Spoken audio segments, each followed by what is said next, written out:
علق رئيس الفريق الاستقلالي للوحدة والتعادلية بمجلس النواب نور الدين مضيان على الاحتقان الذي يشهده قطاع التعليم، معتبرا أن جميع الحلول ممكنة لحل الأزمة، وأن انسحاب النقابات ليس موضوع مزايدات. وقال مضيان في تصريح لآشكين إن أهم ما في الموضوع هو أن رئيس الحكومة دعا لفتح الحوار، بمعنى أن الأبواب لم تغلق، وأن جميع الحلول ممكنة، وأن جميع المشاكل تحل بالأخذ والرد، بمعنى أن جميع الحلول ممكنة لفك هذا الإضراب. وأضاف: حتى الأساتذة المضربين عندهم ولادهم، والضحية الأولى الآن هو التلاميذ، والضحية كذلك هم الأساتذة الذين لديهم اقتطاعات متتالية، بمعنى أن التعليم العمومي هو الضحية، وهذا مشكل كبير.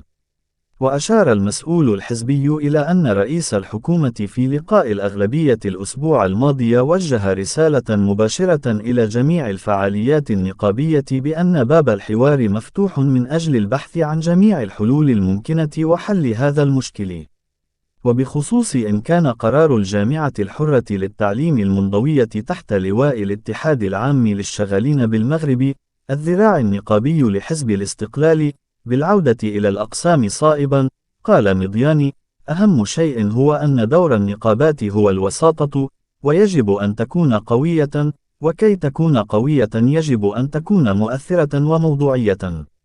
وكانت دعوة الجامعة الحرة للتعليم إلى رفع كل الأشكال النضالية والعودة لاستئناف العمل قد أحدثت شرخا تنظيميا داخلها، أدى لتمرد فروع تابعة لها على القرار ووقوع انسحابات جماعية من ذات النقابة التابعة للاتحاد العام للشغالين بالمغرب، الذراع النقابي لحزب الاستقلال.